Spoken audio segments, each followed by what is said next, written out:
Chapter 15 of The Hero by W. Somerset Maugham. A few days later, Mary was surprised to receive a little note from Mr. Dryland.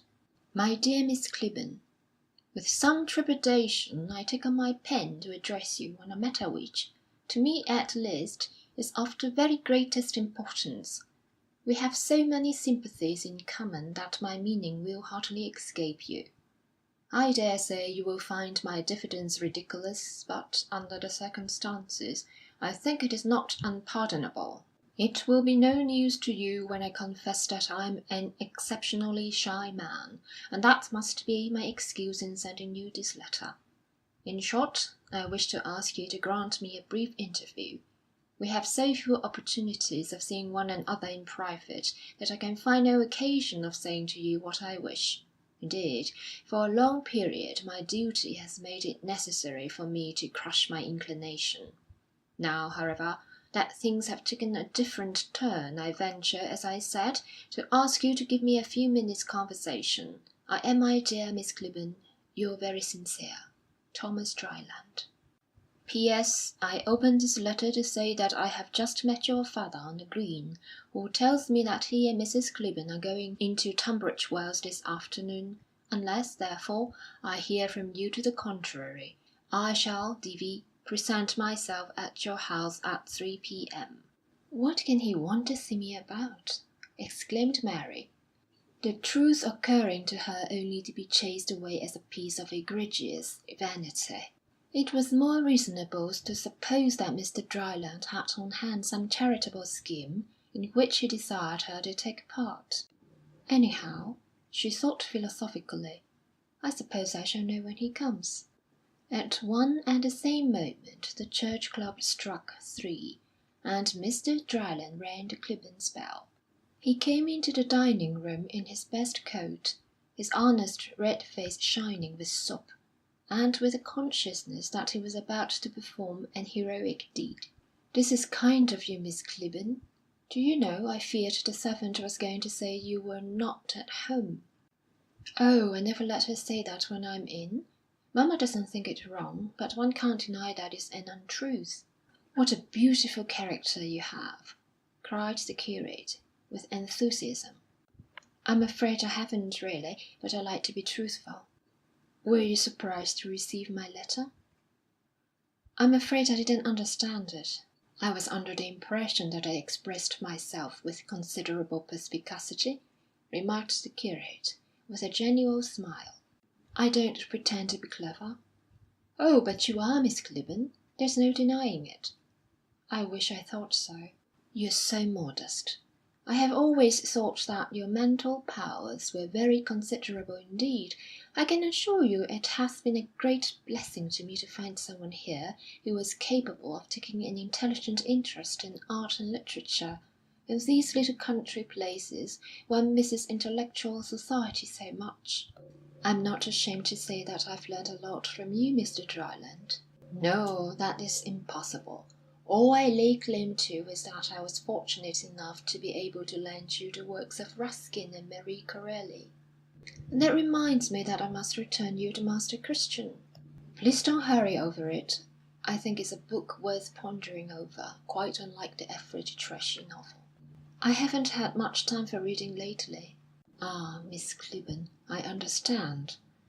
I'm afraid you've been very much upset. I wanted to tell you how sorry I was, but I felt it would be perhaps indelicate." "It is very kind of you to think of me. Besides, I must confess that I cannot bring myself to be very sorry. It's an ill wind that blows nobody good." "I'm afraid I don't understand what you mean, Mr. Dryland." "Miss Clibborn, I have come here to-day to converse with you on a matter which I venture to think of some importance. At least it is to me. I will not beat about the bush. In these matters it is always best, I believe, to come straight to the point." The curate cleared his throat and assumed his best clerical manner. "Miss Clibborn, I have the honour to solemnly ask you for your hand." "Oh!" Mary blushed scarlet, and her heart went pit-a-pat in a most alarming fashion. I think I should tell you that I am 33 years of age. I have some private means, small but sufficient, with my income and economy, to support a wife. My father was for over a quarter of a century vicar of Easterham." Mary by this time had recovered herself. "I feel very much honoured by your proposal, Mr. Dryland, and no one can be more convinced than I of my unworthiness. But I'm afraid I must refuse. I don't press for an immediate answer, Miss Clibborn. I know at first blush it must surprise you that I should come forward with an offer so soon after the rupture of your engagement with Captain Parsons. But if you examine the matter closely, you will see that it is less surprising than it seems. While you were engaged to Captain Parsons, it was my duty to stifle my feelings, but now I cannot. Indeed, I have not the right to conceal from you that for a long time they have been of the tenderest description." "I feel very much flattered." "Not at all," reassuringly answered Mr. Dryland. "I can honestly say that you are deserving of the very highest admiration and esteem. Miss Clibborn, I have loved you in secret almost ever since I came to the parish. The moment I saw you, I felt an affinity between us. Our tastes are so similar. We both understand art and literature.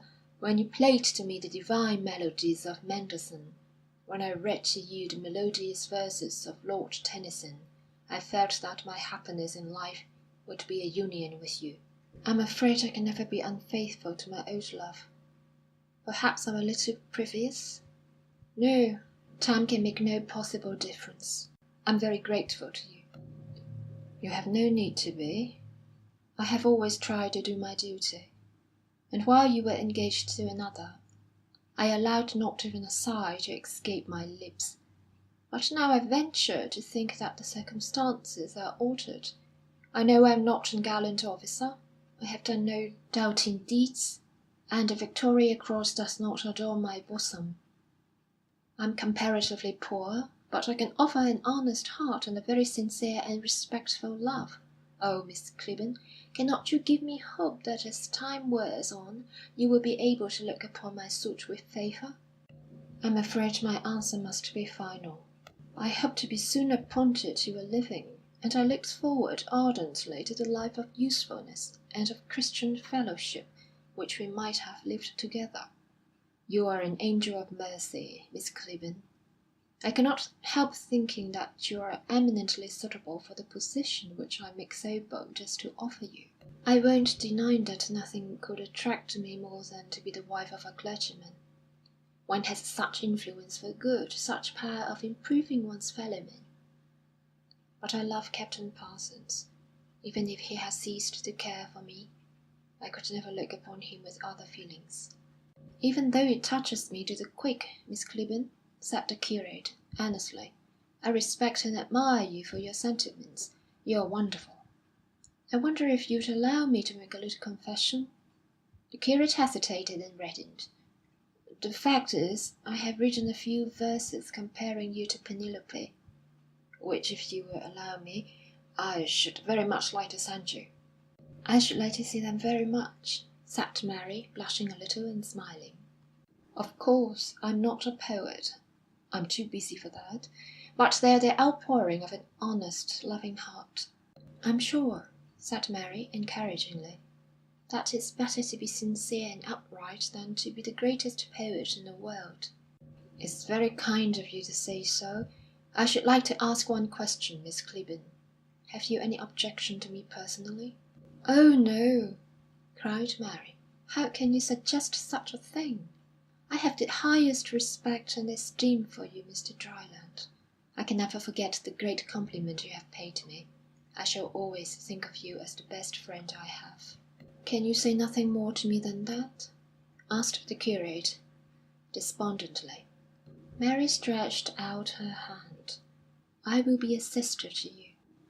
"Oh, Miss Clibborn, how sad it is to think that your affections should be unrequited. Why am I not Captain Parsons? Miss Clibborn, can you give me no hope?" "I should not be acting rightly towards you if I did not tell you at once that so long as Captain Parsons lives, My love for him can never alter." "I wish I were a soldier," murmured Mr. Dryland. "Oh, it's not that. I think there's nothing so noble as a clergyman. If it is any consolation to you, I may confess that if I had never known Captain Parsons, things might have gone differently." "Well, I suppose I had better go away now. I must try to bear my disappointment." Mary gave him her hand, and bending down with the utmost gallantry, the curate kissed it. Then, taking up his low clerical hat, hurriedly left her. Mrs. Jackson was a woman of singular penetration, so that it was not strange if she quickly discovered what had happened. Mr. Dryland was taking tea at the vicarage, whither, with characteristic manliness, he had gone to face his disappointment. Not for him was the solitary moping, nor the privacy of a bedchamber. His robust courage sent him rather into the field of battle, or what was under the circumstances the only equivalent, Mr. Jackson's drawing-room. But even he could not conceal the torments of unsuccessful love. He stirred his tea moodily, and his usual appetite for plum cake had quite deserted him. "What's the matter with you, Mr. Dryland?" asked the vicar's wife, with those sharp eyes which could see into the best hidden family secret. Mr. Dryland started at the question. "Nothing." "You're very funny this afternoon." "I've had a great disappointment." "Oh?" replied Mrs. Jackson, in a tone which half a dozen marks of interrogation could inadequately express. "It's nothing. Life is not all beer and skittles. Did you say you'd been calling on Mary Clibborn this afternoon?" Mr. Dryland blushed, and to cover his confusion filled his mouth with a large piece of cake. "Yes," he said, as soon as he could. "I paid her a little call." "Mr. Dryland, you can't deceive me. You've proposed to Mary Clibborn." He swallowed his food with a gulp. "It's quite true." "And she's refused you?" "Yes." "Mr. Dryland, it was a noble thing to do. I must tell Archibald." "Oh, please don't, Mrs. Jackson. I don't want it to get about." "Oh, but I shall. We can't let you hide your light under a bushel. Fancy you proposing to that poor dear girl! But it's just what I should have expected of you. That's what I always say. The clergy are constantly doing the most beautiful actions that no one hears anything about. You ought to receive a moral Victoria Cross. I'm sure you deserve it far more than that wicked and misguided young man." "I don't think I ought to take any credit for what I've done," modestly remonstrated the curate. "It was a beautiful action. You don't know how much it means to that poor jilted girl." "It's true my indignation was aroused at the heartless conduct of Captain Parsons, but I have long loved her, Mrs. Jackson." "I knew it! I knew it! When I saw you together, I said to Archibald, what a good pair they'd make. I'm sure you deserve her far more than that worthless creature." "I wish she thought so." "I'll go and speak to her myself. I think she ought to accept you. You've behaved like a knight-errant, Mr. Dryland. You are a true Christian saint." "Oh, Mrs. Jackson, you embarrass me." The news spread like wildfire, and with it the opinion that the curate had vastly distinguished himself. Neither pagan hero nor Christian martyr could have acted more becomingly. The consideration which had once been Jamie's was bodily transferred to Mr. Dryland. He was the man of the hour, and the contemplation of his gallant deed made everyone feel nobler, purer. The curate accepted with quiet satisfaction the homage that was laid at his feet, modestly denying that he had done anything out of the way. With James, all unconscious of what had happened, he was mildly patronising. With Mary, tender, respectful, subdued. If he had been an archbishop, he could not have behaved with greater delicacy, manliness, and decorum. "I don't care what anyone says," cried Mrs. Jackson. "I think he's worth 10 Captain Parsons. He's so modest and gentlemanly. Why, Captain Parsons simply used to look bored when one told him he was brave." "He's a conceited creature." But in Primpton House the proposal was met with consternation.